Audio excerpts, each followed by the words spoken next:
Hello दोस्तों, स्वागत है आपका हमारे यूट्यूब चैनल पर। तो आज हम बात करने जा रहे हैं पशुपतिनाथ व्रत के उद्यापन की विधि के बारे में। तो व्रत कैसे किया जाता है, व्रत में क्या करें क्या ना करें, इसके लिए मैंने 2 वीडियो और बनाए हैं और आज इस वीडियो में हम उद्यापन की विधि की जानकारी लेंगे। तो उद्यापन में क्या करना चाहिए क्या नहीं करना चाहिए।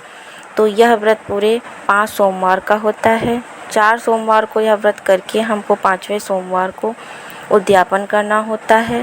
तो उद्यापन वाले दिन हमको सब कुछ सेम करना होता है। जिस तरीके से हम व्रत में सारे सोमवार में जिस तरीके से पूजा करते हैं सुबह शाम की, हमको सेम वैसे ही पूजा करनी होती है।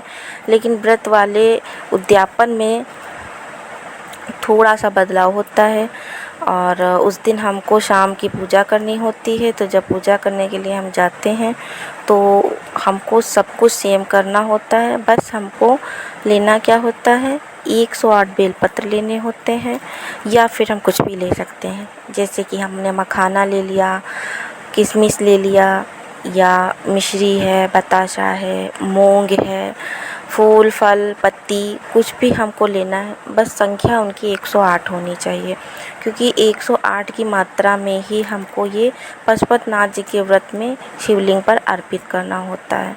तो 108 की मात्रा में ले लेते हैं।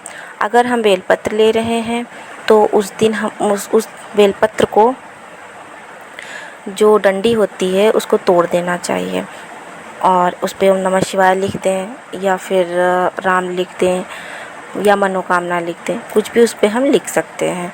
और लिखने के बाद ही हमको अर्पित करना चाहिए। पर एक बात का ध्यान रखना चाहिए, बेलपत्र कटे फटे ना हो। इसके साथ ही हमको एक श्रीफल लेना होता है, जैसे कि जटा नारियल जिसको बोलते हैं। उसमें हमको दक्षिणा लगाना होता है, जितना आपसे श्रद्धा हो, 5, 10, 11, 21, 51 वो लेकर के हमको उसको कलावा से लपेटना होता है। 5 बार 7 बार आप लपेट सकते हो और उसका लपेट कर हमको शिवलिंग पर टच करके नीचे रख देना होता है। कलावा लपेटते समय हमको अपनी मनोकामना कहनी होती है और भोलेनाथ से बोल देना होता है कि हमारा आज प्रभु व्रत पूरा हुआ और हम उद्यापन कर रहे हैं, आपकी कृपा से हमारा उद्यापन सफल हुआ।